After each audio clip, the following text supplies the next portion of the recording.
여기는 실제 객실이 다 찼어요. 그래서 요 방 하나 남았습니다. 사실 여기에는 타입별로 욕조가 있고 없고 그다음 복층룸도 있고 하기 때문에 자기가 주거 형태를 결정할 수 있는 그런 레이아웃들이 다양하게 또 마련이 되어 있고요. 안녕하세요. 스페이스맨닝 정석입니다. 저는 오늘 안산의 상록구의 사동이라는 상권에 나와 있습니다. 입지적으로는 안산의 한양대 에리카 캠퍼스하고 좀 가깝고요. 또 메인 상권인 중앙이나 고잔 상권하고는 좀 멀리 떨어져 있어요. 숙박촌에 왔을 때 객단가가 굉장히 무너진 상권에서 호텔로 만들지 않고 집으로 만들었습니다. 네, 호텔의 외관입니다. 저는 요번에 1세 모델을 월세 모델로 만들어갖고 명확하게 여기가 어떻게 장기 스테이 할 수 있는 시설인지에 대해서 이런 대형 현수막으로 우리는 어떤 부대 공간을 갖추고 있고 어떤 시설을 갖추고 있다, 이거를 직관적으로 설명을 하거든요. 주거 수요나 장기 스테이 수요한테 보여드리기 위한 그런 외관 플랜이 이번에는 많이 반영이 돼서 현수막 플랜은 어떻게 했고 우리 사이니지 플랜은 어떻게 했고 조금 더 오래된 여관이지만 산뜻하게 톤앤 매너를 간단하게 주면서도 시공비를 낮췄는지 보시면 도움이 될 것 같습니다. 들어가서 내부 보여드리겠습니다.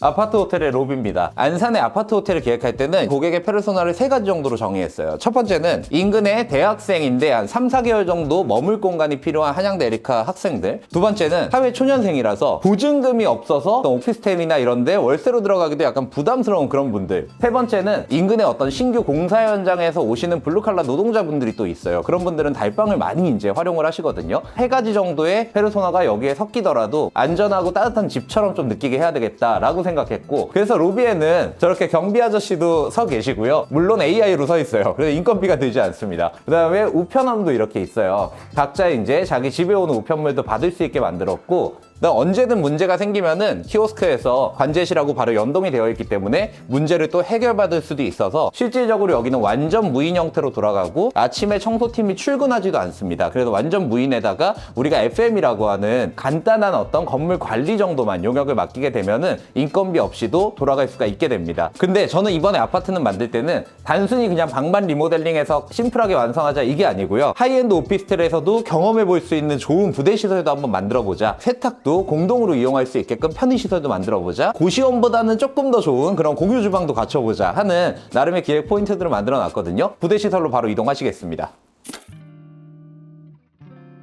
기존의 이 호텔은 지하에 넓게 그냥 버려진 창고 공간들이 있었어요. 그 공간 중에 10평만 제가 확보를 했어요. 예산을 최소한으로 만들면서도 제가 개발할 수 있는 범위만 이렇게 벽을 쳤고요. 그 안에다가 이렇게 헬스장을 만든 거예요. 거주하는 사람들은 방만 조그맣게 있는 원룸에 머물기보다는 여기에다 충분히 머물 만한 이유를 만들어주는 거 되게 중요하다고 생각했습니다.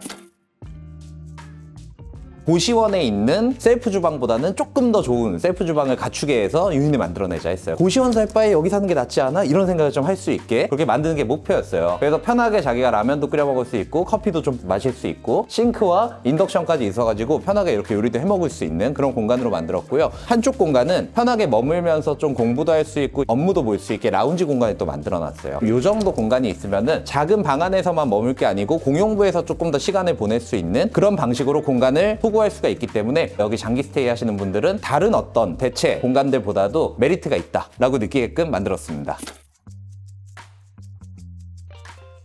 이 공간은 수도와 배수를 연결을 하자, 그렇게만 해서 세탁실을 만들어 놓자. 트윈타워 세탁기가 3대가 들어와 있으니까 세탁과 건조가 이 방에서 다 가능한 거고요. 원룸인데 세탁기가 신통치 않거나 건조가 불편하신 분들은 코인 세탁실을 또 이용하면서 비용이 지출이 되게 되거든요. 그런 분들도 여기서는 무료로 다 그냥 세탁기와 건조기를 이용할 수 있게 하자라고 하면서 이 공간을 또 만들었어요.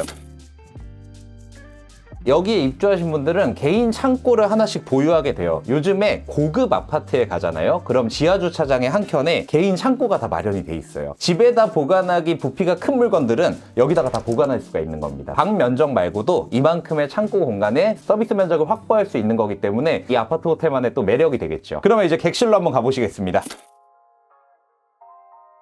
여기가 복도입니다. 이 호텔은 월세를 받는 모델로 바꾸는 거예요. 근데 일세를 받는 모델은 매출이 캐파가 굉장히 클 거잖아요. 다만 비용도 같이 올라갈 거고, 근데 월세로 받는 모델은 매출의 캐파가 크진 않아요. 하지만 비용이 확실하게 잠가지면서 이 월세 모델로 전체 객실만 좀 채울 수 있게 된다 그러면은 안정적인 수익이 발생하는 장점이 있어요. 근데 그만큼 전체 매출액 자체가 높지 않음에 따라서 우리가 충분한 수익률이 확보되지 않을 수도 있기 때문에 사업비 자체를 최소화해야 돼요. 그래서 여기는 시공을 최소화한 모델입니다. 그래서 이 복도 로고도 단순히 도장만 한 거예요. 도장으로 저희가 산뜻하게만 해주고 이런 조명이나 사이니지에 눈이 가게 하고 천정에 있었던 기존의 우물 천정을 이렇게 간접 조명만 깔아도 심플해지잖아요. 그러니까 여기는 진짜 투자할 때와 안 할 때를 극명하게 나눈 복도의 모습이라고 보시면 됩니다. 왜냐면 사는 공간은 컨셉이 있다 보면 쉽게 질리거나 리스크가 있을 수 있거든요. 취향을 타지 않아야 됩니다. 그렇기 때문에 객실 안에 있는 가구들도 표준화를 어떻게 했고 가성비 있는 가구들을 어떻게 셀렉했는지 들어가서 보시면 좋을 것 같습니다. 여기가 바로 객실입니다. 70만 원 정도면 나 여기 살 건가 말 건가를 20대 초반으로 돌아가서 한번 생각해 보세요. 충분히 살만할 공간으로 좀 만들고자 했거든요. 보면 지금 가구들도 수납 선반이나 옷걸이 랩장 같은 것들은 이렇게 들어갔어요. 조금 더 수납을 할 수 있게끔 여러 어떤 빈 박스들을 저희가 추가로 이렇게 드리고 있고, 냉장고 자체가 커졌습니다. 실제 주거에 필요한 식료품들을 보관할 수 있게 그렇게 만들었습니다. 근데 중요하게 생각한 게 데스크가 좀 제대로 돼 있어야 된다. 왜냐면 하향대 친구들이 만약에 입시를 한다라고 생각했을 때는 책상 자체가 실제 공부하기에 적절한 그런 형태의 책상이 들어가야지 이 공간 자체가 조금 더 매력도가 올라가겠다 해서 이상권의 어떤 페르소나한테 필요한 그런 공간은 데스크 세트를 저렇게 놨고요. 침대 같은 거는 제가 만든 침대를 넣어놨어요. 침대와 호텔 침구를 기본적으로 세팅해주는 이런 이제 형태로 만들었고요. 아주 기본의 호텔식에서 약간 주거에 필요한 기능들을 더해가지고 이 공간을 만들었다고 보시면 됩니다. 기존에 있는 헤드나 이런 것들을 다 살렸어요. 그래서 전기공사와 목공사를 최소화하고 금속공사도 최소화하고, 저렇게 벽면에 선이 막 정리가 안 돼 있어도 파이프 하나만 돼가지고 저희가 전기선을 정리하는 형태로 원가를 절감했습니다. 결과적으로 여기서 장기 스테이를 하는 데 있어서 한 달 기준으로 한 70만 원 정도만 벌면은 월에 한 2,100만 원이 나오고 금융이자를 내고도 여기가 3,400만 원씩 남게 되는 그런 구조를 만들 수가 있기 때문에 이런 형태로 만들어 놨어요. 그 다음에 여기는 실제 객실이 다 찼어요. 그래서 요 방 하나 남았습니다. 그래서 오늘 제가 요 방 하나를 보여드렸고, 사실 여기에는